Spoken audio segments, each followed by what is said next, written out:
皆さん、こんにちは。アーサーです。今回の動画では、あなたのレッスンを鍛えるためのネイティブ同士の会話をお届けしたいと思います。で今回の動画はですね、いつも通りに僕のアメリカ人の友達のオースティンとの会話になります。で今回のトピックスはですね、アメリカ人の方は本音を伝えないって本当っていう話題だったんですね。実を言うとですね、僕は日本に来て驚いたんですけど、やっぱり最初は建前と本音が違いすぎて驚いたことはあったんですが、最近アメリカ人の方は建前の方が強いんじゃないかなと思うようになってきたんですね。でその理由を今回の会話でシェアしたいと思います。いつも通りにあなたの理解度、あなたのリスンが確認できるように、今回の動画は英語の字幕と日本語の字幕が両方ついています。で、この動画はですね、この会話はもともと The Austin and Arthur Show という別のチャンネルで放送されたものになります。そのチャンネルではこの他にいろんな会話はあるんですが、字幕がないからちょっとハードルが高いと思います。それでも見たいと思っている方はぜひ The Austin and Arthur Show をご確認ください。You can check it out up here. And with that, let's get started. よろしくお願いします。Yes! Cheers. We're a bottle down. Yeah, before we used to do half a bottle an Did you episode. just Now we're doing shotgun like. that thing? Well, I only had a little bit left because of the. Sake, man. Dude, that's just how I am. Go big or go home, right? All right, college frat boy. Yeah, bro, I just like shotgunning the sake. I don't like to actually experience the taste. I just want to get drunk. I've never shotgunned a beer before. Have you? Really? No, I can't do it. That's such an experience that it's really easy. It's not hard, actually. No, I understand that, but yeah, the only impressive thing that I've done is my friends filled up like a blender thing full of like a liter of beer, and I just drank that in one sitting. That's the best I've done. That was like one of the coolest things. Like I felt like such a badass when I got out of the Marines. Like everyone treated me with such respect. And it's like when I went into college, you know, I joined a fraternity and Maybe frat boy. Yeah, and so I had this persona as like, you know, all the other frat guys were like 18, 19, 20, and I started college at 23. Yeah. You know, because I did the military first. And so like I got into these house parties and these guys are just like, yeah, man, like look at these mixed drinks. I'm like, dude, like, I don't want to swear, but I'll swear. Fuck that. I was like, give me this beer can, and I whipped out my pocket knife and was like, and I just started. And just shotgunning. That earned the respect. Yeah. I mean, in college, dude, you know, everyone's like a drunken mess. There. Yeah, it's. I remember one time I went to a frat party and I needed to bring some beer, so I brought some beer that was actually really good German beer, and it was like a 12-pack. They're like, "What is this? I want the 48-pack of the really cheap beer." Yeah. And so I had to go out and get the really cheap beer. Dude, it's such a waste of money giving college kids good beer. Yeah. Because no one even knows what good beer tastes like. They're not going to experience a taste. They're just like, I want to get drunk as fast as possible. Yeah. Does this the beer cheapest do that way for possible? Me? Yeah. So, but today we're not talking about beer and how to get drunk. What are we talking about? Can you put it into words? We are talking about the title of this episode, that America is super fake and Japan is actually the real society. I don't know if it's that actually really fits. more honest, I would say. More honest. So there's I actually really like this topic because I think that we're actually kind of going against the grain a little bit by making that statement, because I think a common thing that foreigners will say when they come into Japan is that Japanese society is kind of fake. I mean, that's what I felt too. Right? Yeah. It's like there's this concept of like omotenashi, right? Where it's like, I'm going to be nice to you, even if like you were saying earlier, even if I don't like you, because I know that that's what I should do. Yeah. Right? And so a lot of people coming here are just like, okay, well, you know, you're super fake. You're just wearing a mask this whole time. You know, back in America or back in Europe or wherever you're from, like people say their opinions, even if it upsets people. Yeah. That's something I think that's really common to hear. And so you came up with this episode, or the topic for this episode, and said that that's actually not the case. So I'm kind of here I want to hear your experience. Yeah, so you know, when I first came to Japan, I really felt like everyone in Japan was so fake. Because Me too. In Japan you have the concepts of tatemae and honne, right? So you're tatemae with everyone, you're honne with your really good friends, right? Yes.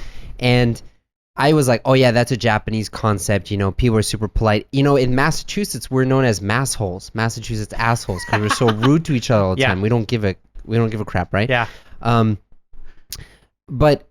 And so like when I first came to Japan, I was always wondering, what is this person really thinking? Hey, I know what this person is saying, the words that they're saying, and I know they probably feel this way. Yeah. Their words don't match up with how they're really feeling, how they're fake. Yeah. And for a long time I was like, I just want someone to be honest with me. And it was almost like, I felt almost lonely because I'm like, no one was like, I never felt like anyone was honest with me. It was always this like tatemae, this like cold politeness of, hey, so nice to meet you. It's not really, but so nice to meet you, Yeah. And so I was just like, man, in America people are real, but in Japan people are so fake. But what I've come to realize, and it's funny, my dad, I really felt this when my dad came and visited me. So, my son's going to kindergarten now, Yochien, right? And that's so crazy. Yeah, I was going to kindergarten now. What? Yeah. Okay, sorry. And so the bus comes by. Yeah. And the person greets everyone. We go up one by one to give them our children, and then they greet us. They say bye-bye. They close the door, and then they leave. Yep. And my dad said, huh, they talk at you, not to you, right? Don't they?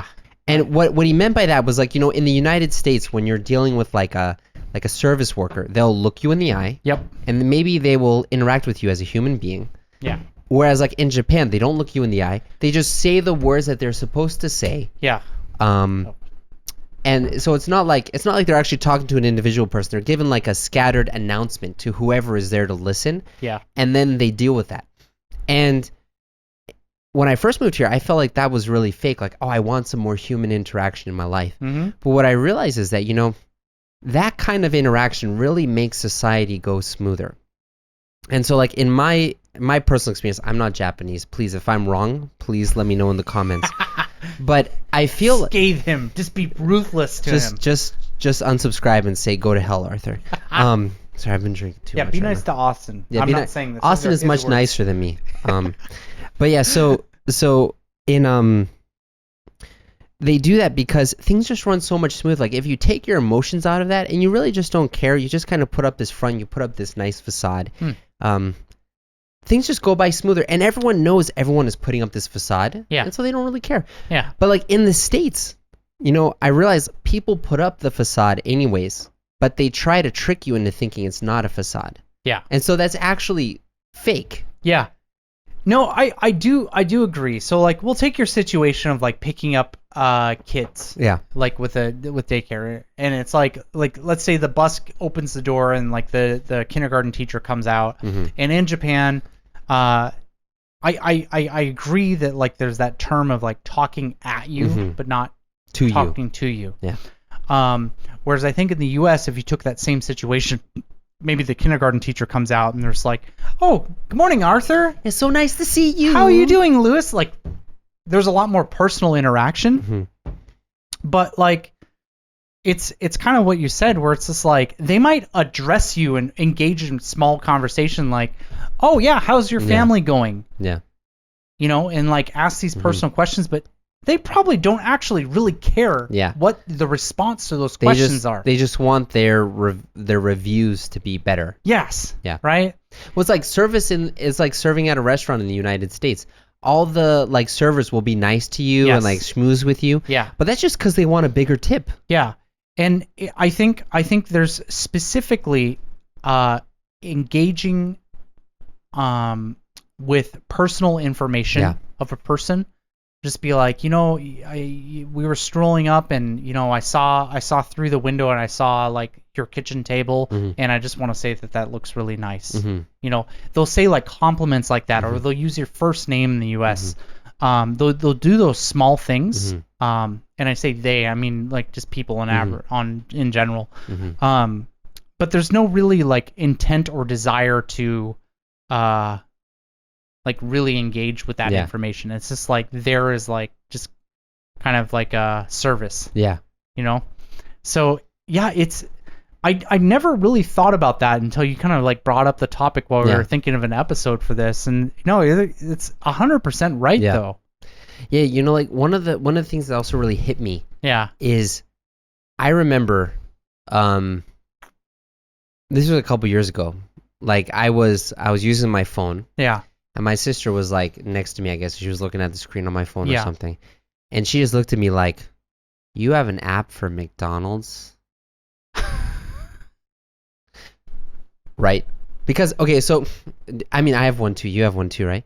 I mean, so here's the thing that's important, right? So I often use this app. Yeah. Often. On a weekly basis. Yeah, I can tell, man. Love McDonald's. I can tell. I love it.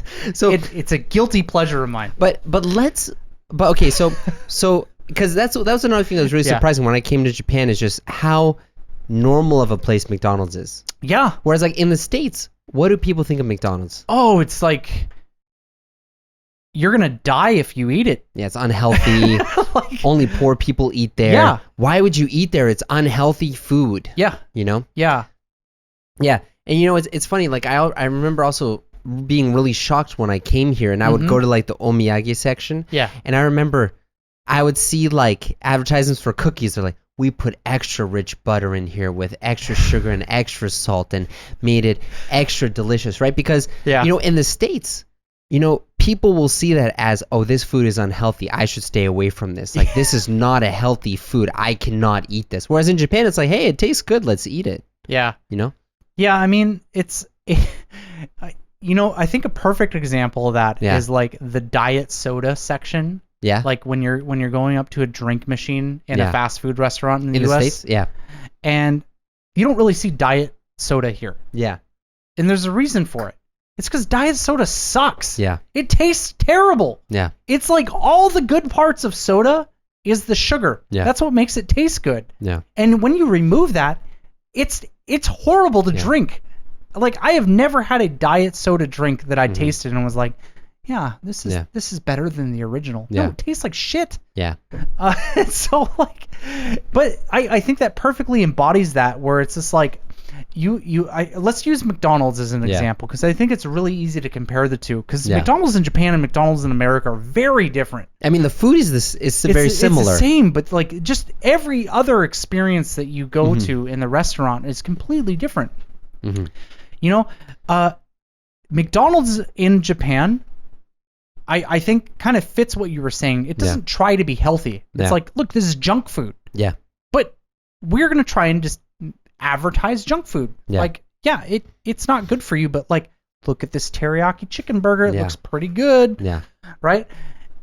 Whereas like you go to McDonald's in America and it's like, "Oh, look at our like 50-calorie salad drink that we have, and salad drink. Look at the diet soda in our we have so much diet soda in our soda machine. Oh, ignore the fact that it has aspartame in it and it causes cancer. It doesn't have sugar. Yeah. You know, it's healthy-ish. Yeah. You know, and it's like you'll Burger King, another example with the what was it, the unknowable burger? No, the Impossible Burger, right? There's like this veggie burger like introduced, and Burger King came up with it, but like a couple of their fast food places have invented it, and it's like this. They're trying to shove this idea that like it's you can eat healthy fast food, which is like the Impossible Burger still like 500 calories. Yeah, it's garbage. It's probably worse for you than a regular cheeseburger, right? But it's like, you go to Japan and you never see that here. Yeah, because people know what it is, right? And they accept it. So they know it's terrible for you. So you eat it in moderation, you know? Yeah, like, so one thing, especially, so going back to the States this time, I remember my mom wanted me to pick up some eggs for her at the supermarket, right? And she wanted a specific kind of eggs. And I know why she wants those eggs, because on the eggs it says cage-free, hormone-free, cruelty-free. And they have this story about all the chickens and stuff on the inside. Oh man, right? I'm from Seattle, man. It's like this is my bread and butter. Right, exactly. It's like you can't just have regular eggs. You need to have these nice eggs. Whereas really, like, what cage-free really means is they're in a cage, but the door is open, but it's too small for them to normally get out. So they don't go out, but it's there anyways, you know? Yeah. And it's like, like all this marketing on these products is done to kind of try to fool you into thinking that it's good. Yeah, I mean, a perfect example was, we can even go back, because I think organic food is like this low-hanging fruit. Yeah. We're going to ignore that. Yeah. We're going to go back to the 90s. Okay. I love going back to the 90s. It's my favorite era. 90s kid. So we're going to go back to the 90s, the day of non-fat foods. Oh, yes. Non-fat. Yeah. So for those of you who have been living under a rock, turns out fat is actually a very important part of your diet and is not the reason why you are overweight. Yeah. It has almost nothing to do with that. Yeah. Sugar is the actual reason, right? People who eat a lot of sugar are generally obese, right? That is a proven fact that has been recently discovered probably about in the last 10 to 15 years, right? But there was this huge push in the 90s for non-fat foods. And I think it was like, you know, whatever. I don't want to get into politics of this. But basically the idea was like fat was bad. Yeah. So all of this fat stuff was removed. And there was this huge fad in the US where it's like people were eating non-fat foods, like milk, for example. Take all the fat out of the milk. Yeah. So I grew up on 2% milk. I did 1%. And what does 2% mean? 2%, I don't even know. 2%, it's like 2% fat, right? Yeah, 2% means 2% of the original fat of the milk. Yeah, so basically all of the good part of the milk is gone. Yeah. And I grew up hating milk. Yeah. I hated milk. I like the only time I would ever have milk is for cereal. Yeah. And so basically it was a vehicle to deliver cereal to my mouth. Yeah, right. Because it tasted better than water. Yeah. And so I hated milk. I would never have a glass of milk. I despised milk. And then I moved to Japan. Yeah. And it's I whole drank milk. Japan doesn't have 2% milk. Yeah. It's just milk. Yeah. Right? And so like I drank the milk here and I'm like, oh, milk's actually good. It tastes good. It's what the hell? Yeah. Why is Japanese milk so good? Yeah. And then it clicked that I was drinking 2% milk, and You're all drinking the fake milk. all the flavor of the milk was gone. Yeah. I was basically drinking white water at that point. And so it's like this idea that like there's all these things of like there's always like this fad of like this is good, this is bad. Yeah. And if I'm eating the accepted good food, that means I'm good. Yeah. Right? It doesn't matter if it's actually good. It's just like societally accepted as good. Yeah. You know, it's really funny. Like, so speaking about that, right? So I remember in college, I started eating vegan cookies. I'm sure they tasted like shit too. No, they tasted really good. Really? Because they had 500 calories per cookie. Oh, I'm sure. Because of all the sugar they put into it. Yeah. And that actually caused me to have like a minor sugar addiction. You know, like I was getting withdrawals for not having those cookies, you know? I'm sure. It was really bad. But it's funny because it's like, oh, maybe it's really bad for you, but hey, this is the right decision because it's vegan. Yeah. And, you know, I see this too, you know, like so back in like 2010, 2011, I really got into tea because there was a tea shop outside of Harvard University. I really like the Harvard area, not because of the university. There's a lot of cool shops in the Harvard area. Yeah. And there was a tea shop there that had 90 types of tea. And at that time, I thought that was super cool because I thought there were 5 types of tea. But this place had 90 types of tea. So I was really interested in like trying all the different types of tea and stuff. Yeah. But then when I would go on online forums or I would like talk to people who were interested in tea, all they cared about is which tea is a healthy tea. Which tea is going to help me lose weight. Which tea is the right tea to drink? And you know, another thing that I thought was really interesting is, you know, in America, people refer to meats as protein. Now, like so we went to this this farm that has a restaurant attached to it. That's kind of like a lot of vegan options, kind of like woo woo stuff out there.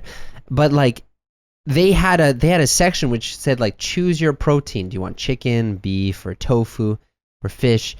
And I'm like, that's not like protein. That's like meat, you know. It's different, but it's like people will see the food for its nutritional value, and if you don't choose the food based on its nutritional value, and if it's not the correct nutritional value, then you're a bad person for not choosing that, you know.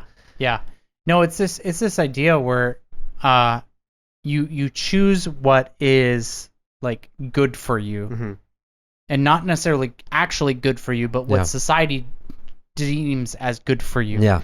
versus like what you want.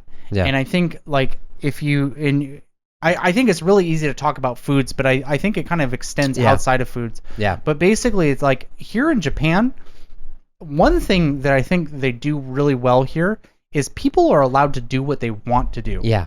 It's like there's this huge stereotype of how like I think a very common saying that you'll hear from foreigners when they go to Japan is Japanese people are robots. Yeah, right.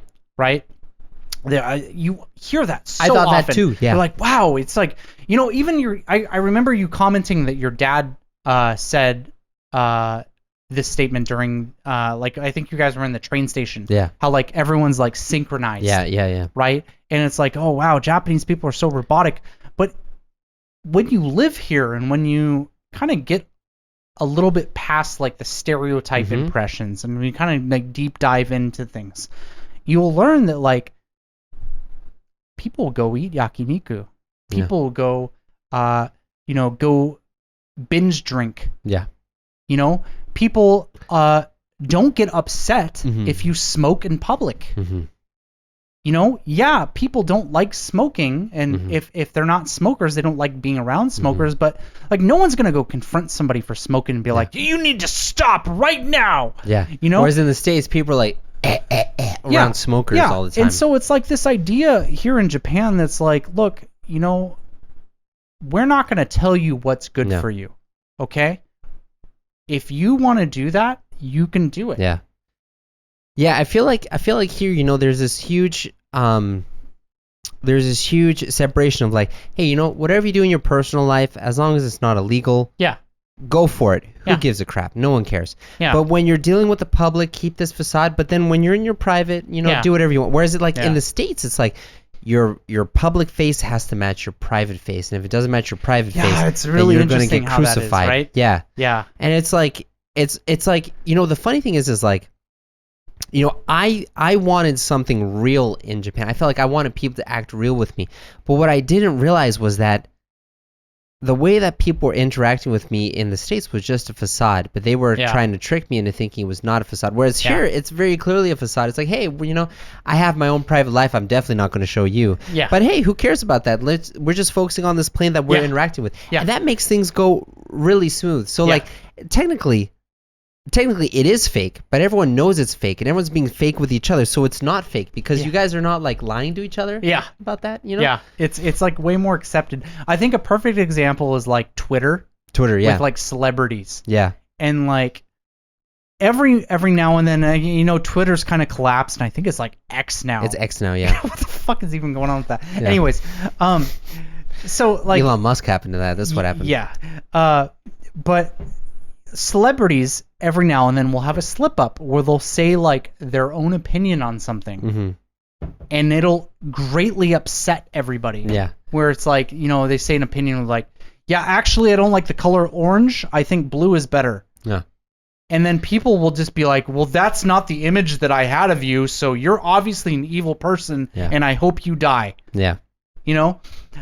That right there, I think just captures American culture. And like there. And it's not just that. It's like people are almost like on a holy crusade to make sure that everyone is in line with what is kosher. Like cancel culture. Is like a perfect example of that. It's just crazy that it like I really expected Japan to be this place where it's like I had such a binary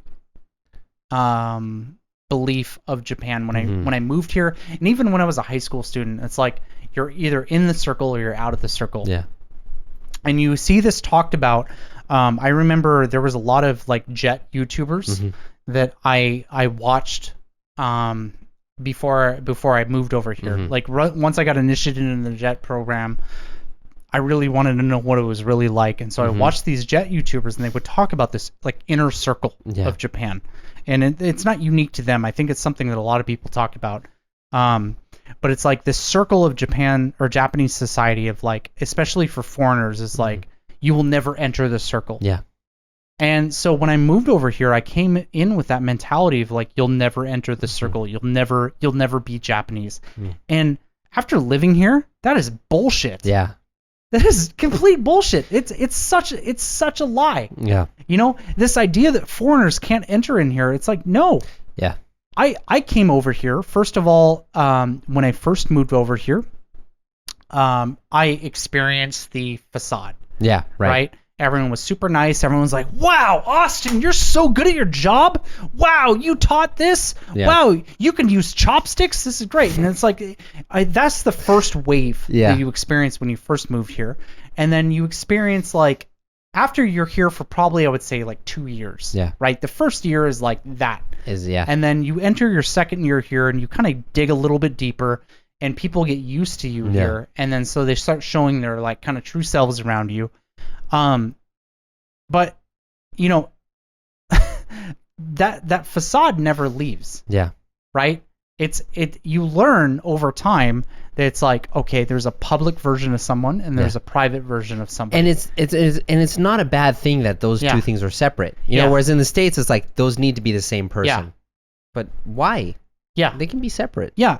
Yeah, and it's like this idea that you can't breach the inner circle here, or you can't enter Japanese society is like completely wrong. So the only way that you cannot like get into that is if you demand that everyone has that one face. If you don't appreciate the fact that there are like two versions, then you're not going to make it, right? Yeah.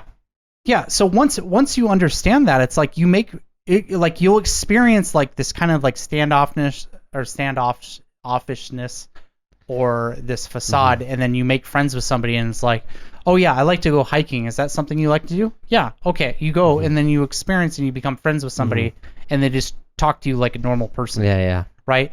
And so that's something that really shocked me when I moved over here, because like I was really afraid when I first moved here, and I was like, oh man, you know, I feel like I'm just gonna get ostracized as a foreigner here, and people are gonna kind of baby me and they're not gonna accept me.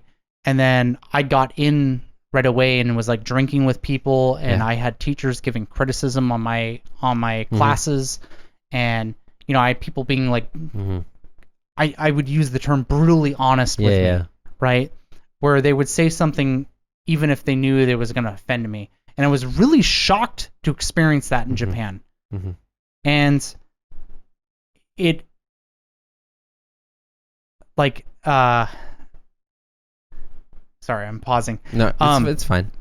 But it kind of dawned on me over time that once you look past that initial layer, then you understand that there's a separation. Yeah. Right? Yeah. Yeah, you know, and you know, I was wondering, why is it that, you know, in the United States that I included, have this gravitation towards, oh, people need to be the same person in public as in private.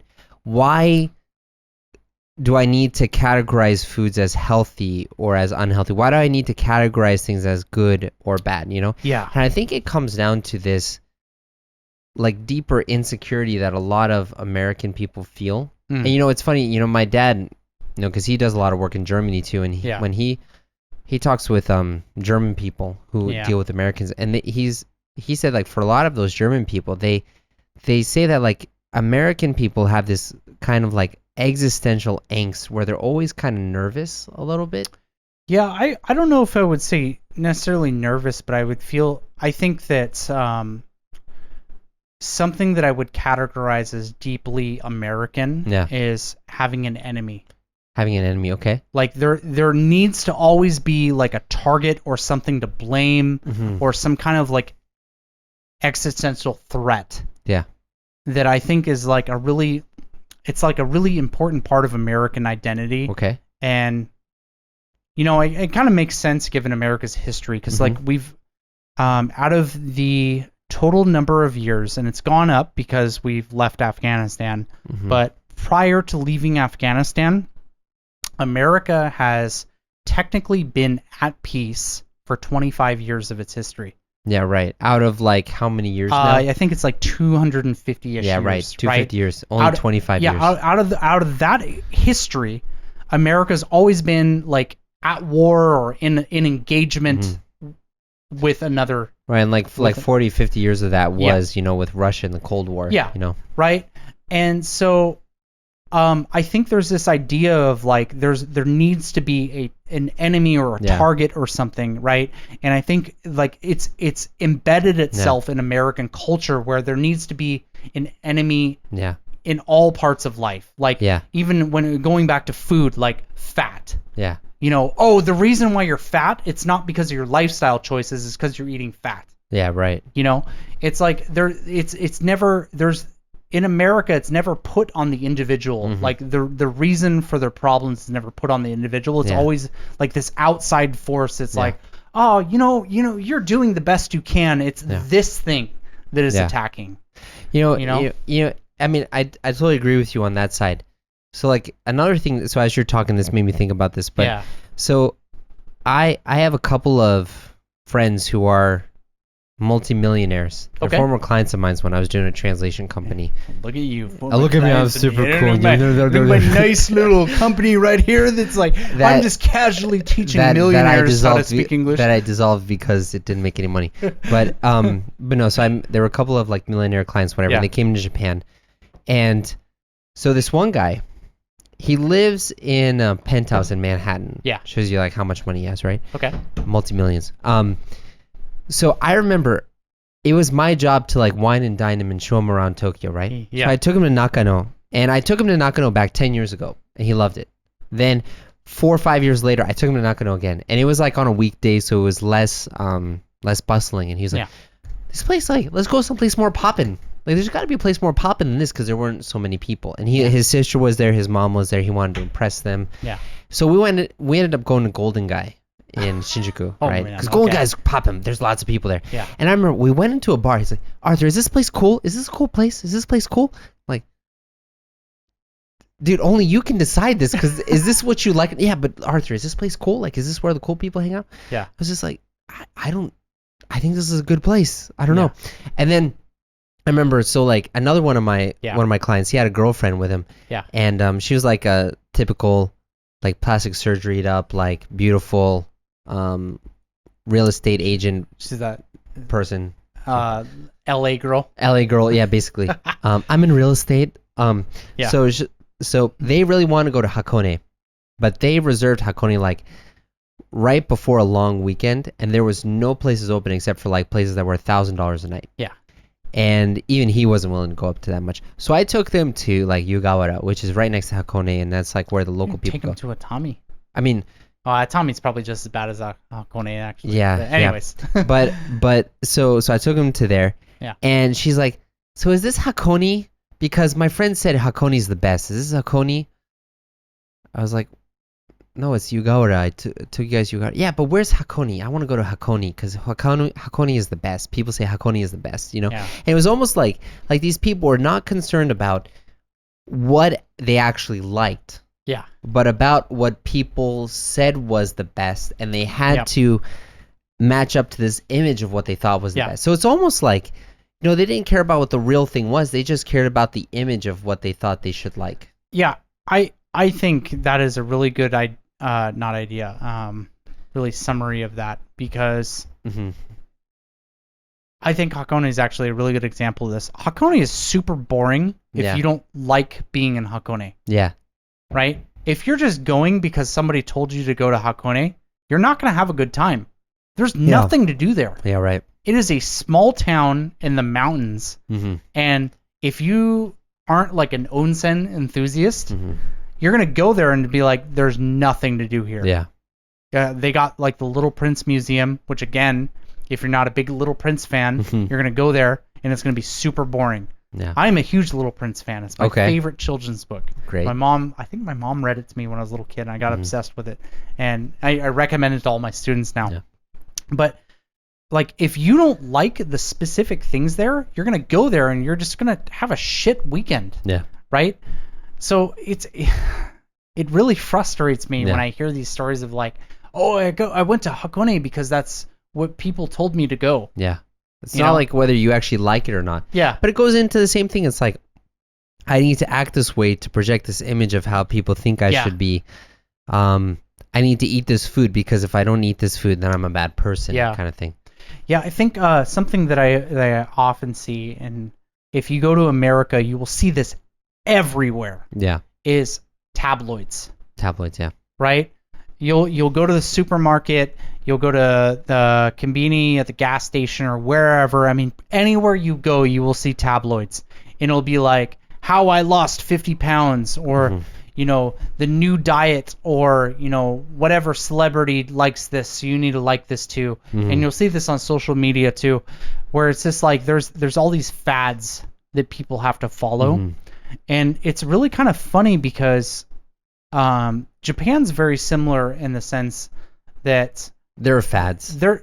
There's like, yeah, there are fads, but there's like the popular thing to do. Like a perfect example of here in Japan with high schoolers. So I teach at an international school now, but I used to be at a girls' school. So most of my experience is with girls. So I'll talk about girls. I don't really know guys very well. But girls, like a popular thing to do, right, in Japan is use eye tape. Eye tape, okay. Do you know about that? Yeah, right. To make their eyes look puffier and cuter. Yeah. So the idea is double eyelids. Yeah. That too, yeah. Double eyelids are considered attractive. Yeah. In Asian culture, which is really odd because Asians typically don't have double eyelids. Oh yeah, white people do. So yeah, it's this weird. Anyways, I don't want to get into that. But so high school girls will typically take eye tape and put them in like on top of their eyes to imitate double eyelids, right? And so that's the fad to do. Yeah. Right? But does that actually make them more attractive? It's like, it's kind of a subjective thing, but it's just like such a ridiculous statement that you're so unsatisfied with your body that you're taking tape and putting your eyelids, like attaching your eyelids together. But so it's not like Japan doesn't actually have these things, but everyone still knows it's fake here. Yeah. You know, like no one's going and taking their eyelids and being like, yes, I'm beautiful now. It's like girls putting in like super crazy fake like eye contacts that change the color of your eyes to like purple or something. Yeah. Or like having those nails that are obviously fake. Everyone knows it's bullshit. Yeah, everyone knows it's fake. But it looks nice, so why not do it? Whereas in the States, you have to try to force it to make it look natural. Yeah. You know? Like the key is in America is like, how much can you fake it so that people think that's actually you? Whereas in Japan, it's like, no, everyone knows it's not you, so just go with it. A big thing that I think kind of connects with that is plastic surgery. Yeah. Like it's a really big taboo to like mention that you got plastic surgery in the U.S. Yeah, right. Right? Especially boob jobs. Yeah, right. Right? It's like, I'm talking about women mostly because I think women tend to get plastic surgery more than men. Yeah. But like, you know, like with the boob jobs, like I think, or nose jobs. Yeah.